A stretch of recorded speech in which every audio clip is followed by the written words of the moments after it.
welcome to Stanstead College. Yeah.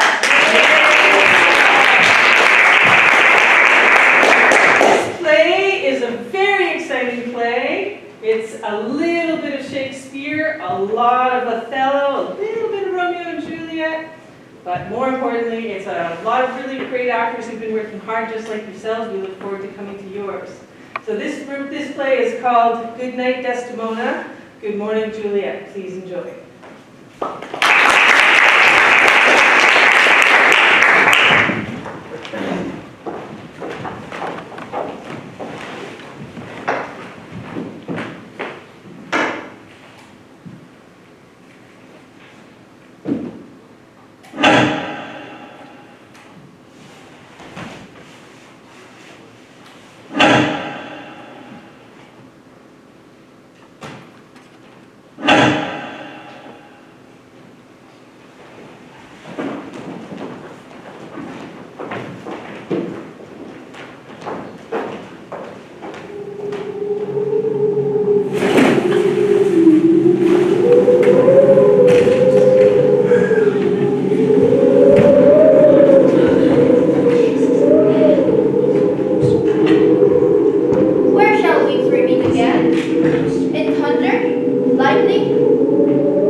Romeo and Juliet and Othello, the seeds of corruption and comedy.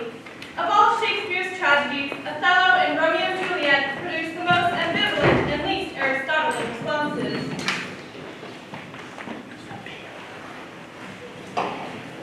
In neither play do the supposedly fate-adorned deaths of the flawed heroes and heroines seems quite inevitable. Indeed, it is only because the deaths do occur that they can be called inevitable in hindsight, thus allowing the plays to squeak by under the designation tragedy. In both plays, the tragic characters, particularly Romeo and Othello, have abundant opportunity to save themselves. The fact that they do not save themselves tends to characterize them as the unwitting victims of a disastrous practical joke.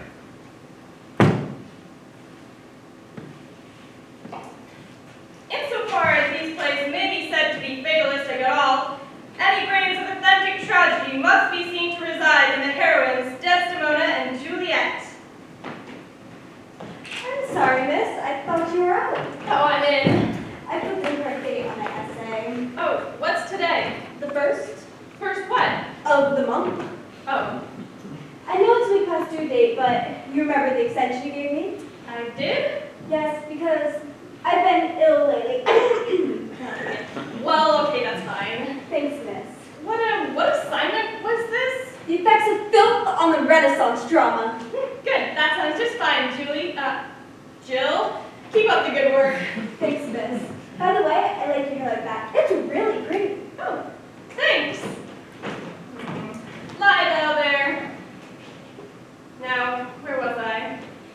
At the tragic turning point in Othello, even the hardened fatalist is at pains to suppress a cry of warning. It is, "Oh, Othello, oh, tragic man, stop your ears against the false yapping of that cur Iago." The divine Desdemona, despite her fascination with violence and her love of horror stories, and aside from the fact that she deceived her father to elope with you, is the very embodiment of purity and charity. My lord Othello, did Cassio, when he wooed Desdemona, know of your love? She did, from first to last. And he came between us very oft. Indeed? Indeed? Aye, indeed. The soonest often that. Is he not honest? Honest, my lord? Honest, aye, honest. My lord, far I know. What dost thou think? Think, my lord? Think, my lord, by heaven, thou callest me, as if there were some monster in thy thought. Too hideous to be shown. If thou dost mean something. If thou dost love me, show me thy thought. My lord, you know I love you. We are willing to accept Iago's effortless seduction of Othello into foaming jealousy. The Moor is, after all, an aging warrior in love with honor and young Desdemona. Villain, be sure thou prove my lord. Be sure of it. Give me the ocular proof. Tell me but this. Have you not sometimes seen a handkerchief spotted with strawberries in your wife's hand? I gave her such one. 'Twas my first gift. I know not that. But such a handkerchief, I'm sure, was your wife's, that I today see Cassio wipe his beard with. If it be that. If it be that, or any that was hers, it speaks against her with the approves. Have Desdemona 40,000 life, orange Cooper, till we from our revenge. Oh, damn her! Loot makes, oh, damn her! I will chop her to messes! Cook me! Oh, 'tis foul in her. With mine officer! It's fouler. Get me some poison, Iago, this night. Do it not with poison. Strangle her in bed. The bed she hath contaminated. Good, good. The justice of it pleases. Very good. So now art thou my lieutenant. I am your own forever. But we cannot help but suspect that all might still be so easily set to rights. And there's the rub, for it is this suspicion that corrupts our pure experience of fear and pity at a great man's great plight, and by the end of the handkerchief scene, threatens to leave us frankly irritated. Hello, Professor. My name is Ramona. I'm just an assistant professor. Oh, well, I was wondering if you could pass on a message to Claude for me. What? Oh, you mean Professor Knight. Yes. Just tell him I won the roads. Congratulations, Ramona. Thanks. By the way, Course Beers is part of the right-wing society that has brought the human spirit to its knees. Sorry, it was a gift.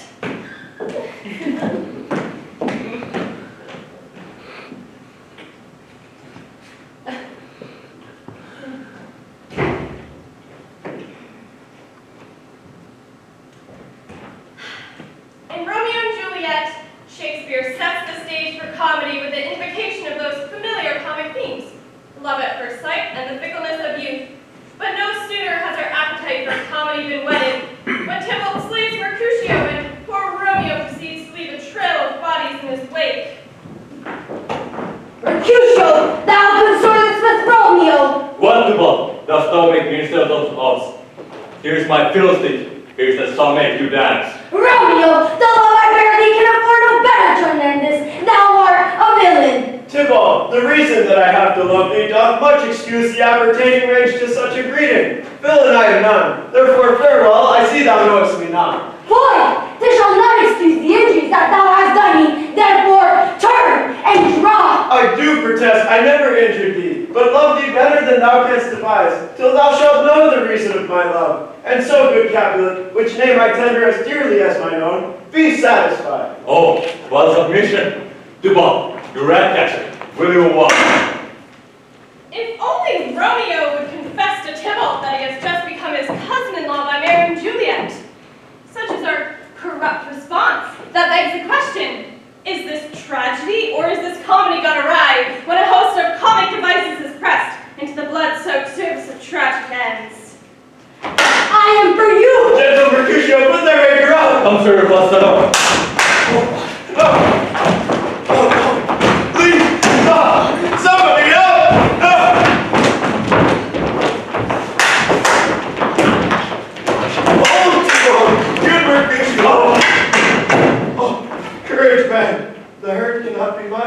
A plague, a vulture of houses. Why the devil came you between? I was hurt under your arm. Alive in triumph, and Mercutio slain! Thou wretch, boy! Thieves consort him here! Shout with him hence!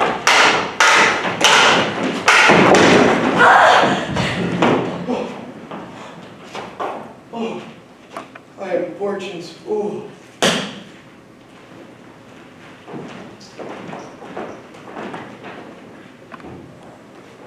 What if a fool were to enter the worlds of both Othello and Romeo and Juliet? Would he be akin to the wise fool in King Lear, a fool who can comfort and comment, but who cannot change the fate of the tragic hero? Or would our fool diffuse the tragedies by assuming center stage as comic hero? Indeed, in Romeo and Juliet and Othello, the fool is conspicuous by his very absence, for these two tragedies turn on flimsy mistakes. A lost hanky, a delayed wedding announcement, mistakes too easily concocted and corrected by a wise fool. I will go further. Are these mistakes, in fact, the footprints of a missing fool? A wise fool whom Shakespeare eliminated from two earlier comedies by an unknown author. Nonobstante, although a fool might stem the blunderings of Othello and Romeo, the question remains, would he prove a match for Desdemona and Juliet? Or are these excellent heroines fated to remain tragedies looking for a place to happen? Nevertheless, I postulate that the Gustav manuscript, when finally decoded, will prove the prior existence of two comedies by an unknown author. Comedies that Shakespeare plundered and made over into ersatz tragedies. It is an irresistible, polypugnant thought.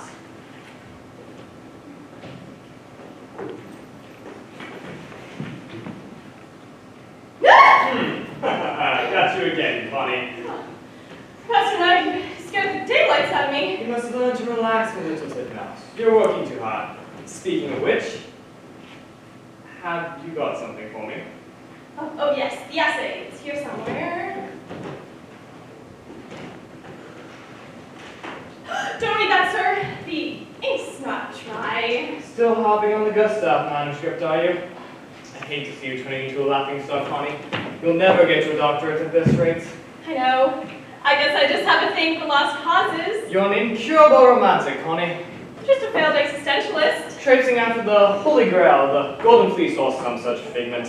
Whoever cracks the Gustav Code will be right up there with Darwin, Bingham, And Don Quixote, the best tenured minds in the world, have sought to translate it for the past 300 years. What gives you the notion you're special? Oh, I'm not the least bit special. I'm just one flawed and isolated fragment of a perfect, infinite mind like anybody else. I think that I exist and that you and I are here chatting, self-evidence of each other, insofar as we're not over there not chatting. No, I'm not special. Unique maybe, in the sense that a snowflake is unique, but no more valuable than any other flake. It's just that I did win the Dead Languages Prize as an undergraduate and would be ashamed to have my light under a bushel. Say, you managed to crack these obscure alchemical hieroglyphs? What if they turn out to be grocerist or some such rubbish? I think it's source material that Shakespeare wanted to suppress, yet preserve. I suppose you feverishly identified a whole raft of anagrams to support this heresy? As a matter of fact, yes. If you take the second letter of the 18th word of every second scene in Othello and cross-reference it with the corresponding letters in Romeo and Juliet, it spells, I dare not name the source of this text. Text. Well, text. I'm missing the letter E. It was probably deleted in a later printing. Your fascination with mystery borders on the vulgar, I'm afraid. I can't help it. I'm a fallen Catholic. It's left me with a streak of whodunit. Well, who did done it? What became of this mysterious source material? I think Shakespeare gave it to his elderly friend Gustav the alchemist to shroud in an arcane code, and that's what's in here. Oh, Connie, you have such an interesting little mind. Thank you, sir. Hand it over. No, ye God, friend, not that decrepit tome, your latest commission. Oh, the essay, yes.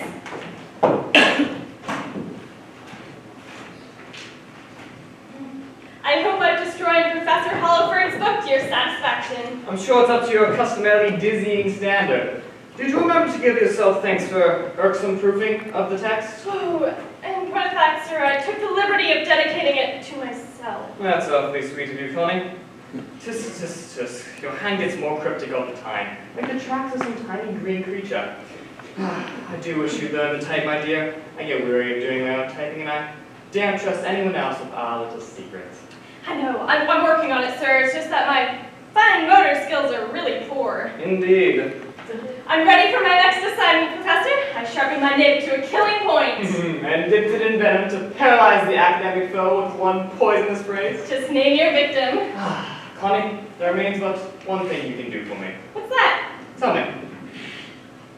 Do you like it? Oh, Professor Knight! Claude. Oh, Claude! It's the most beautiful diamond I've ever seen. Dear Connie, thank you. I'm the happiest man in the world. So am I. I can't quite believe it. Neither will Ramona. Ramona? Oh. I'm going to miss you, Connie. Am I going somewhere? I am, pet. I've decided to take that lecturing post at Oxford myself, even if it does fall somewhat short of a challenge. Oh, I thought you would recommend someone less distinguished, say an assistant professor for that job. That's what I thought too until Ramona won the roads, and now it's Oxford for the both of us.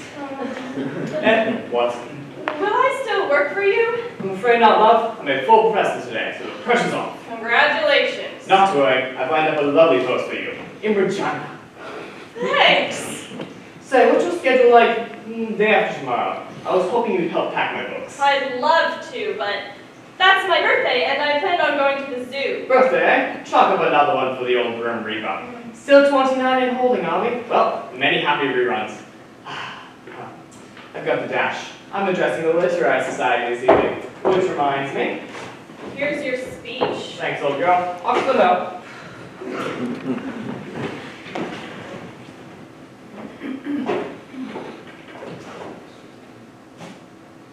Regina? I hate the prairies. They're flat. It's an absolute nightmare landscape of absolutes. And I'm a relativist. I'll go mad. Diamonds. Diamonds are a girl's best friend. Diamonds are harder than a bed of nails. Can't feel anything. I'm perfectly fine. I'll call the dean and resign. I'll go back to my apartment and watch plants die and let the cats copulate freely. I'll order in groceries. Eventually I'll be evicted. I'll smell really bad and swear at people on the subway. 5 years later, I run into Professor Knight and Ramona. They don't recognize me. I'm selling pencils. They buy one. Suddenly, I drop dead. I discover my true identity. I'm awarded my doctorate posthumously. Professor Knight dedicates his complete works to me and lays roses on my grave every day. My stone bears a simple epithet. Oh, what a noble mind is here. Overthrown. There's no time to lose. I have to start right now if I want to sink that low in 5 years. Hello? Give me the office of the dean. Oh, yes. I'll hold. The brownie wings my brownie pack gave me. To the best brown owl in the forest.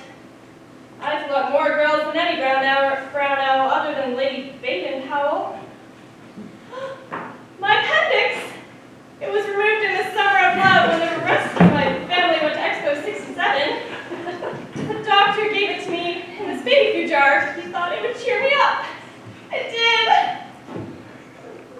The fountain pen I made for my parakeet Laurel. She used to sing while there.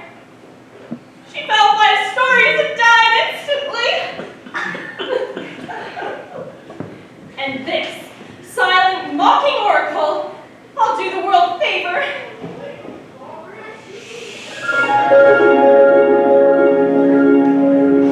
You who possess the eyes to see this strange and wondrous alchemy, where words transform to visionary, where 1 + 2 adds up to 1, not 3.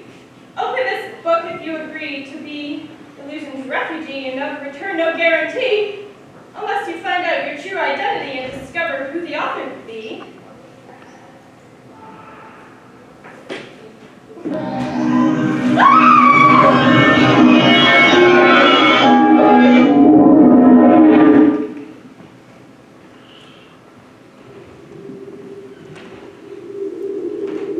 You've just witnessed an impossible event. A teacher, spinster,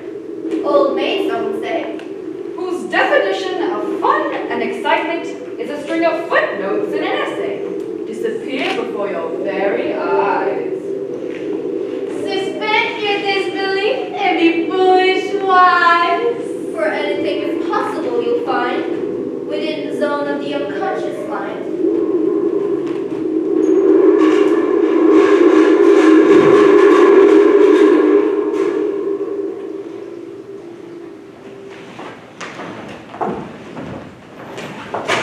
My lord, think, my lord, by heaven, thou art indeed, I am indeed. Think, my lord, I. Have you not sometimes seen a handkerchief? If it be that, go to mama. Indeed.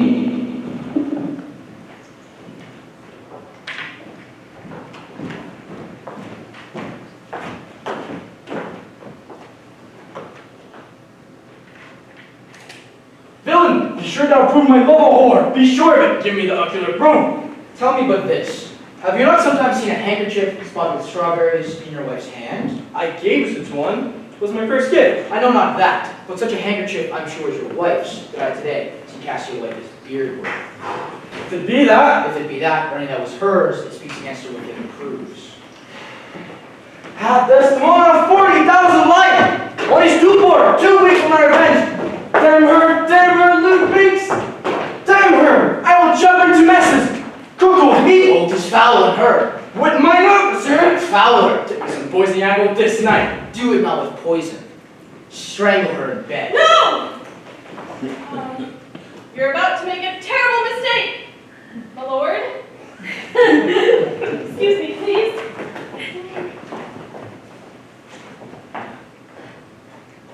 Desdemona's handkerchief, which thou did say she gave to Cassio.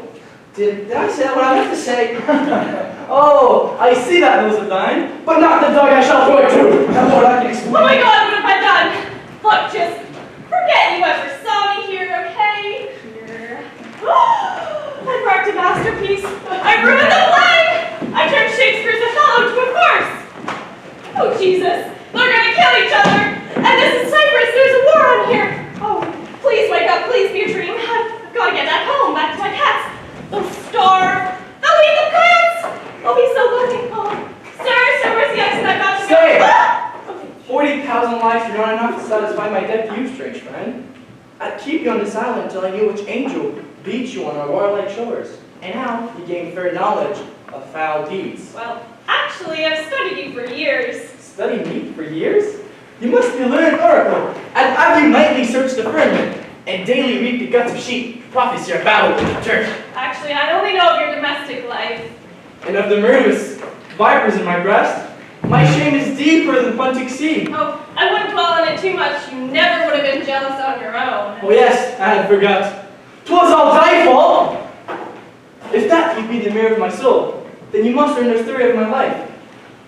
Of moving accidents by floods and fields, of separate escapes in the imminent deadly breach, of being taken by instant fall. Oh, yes, I know. Know we all the waggy sweater of this tale. In Egypt, gift I said into the eyes of the infidels, who thought I made a truce when I did give them a pyramid on wheels. They pulled into the garrison, but I had back the full Christian man.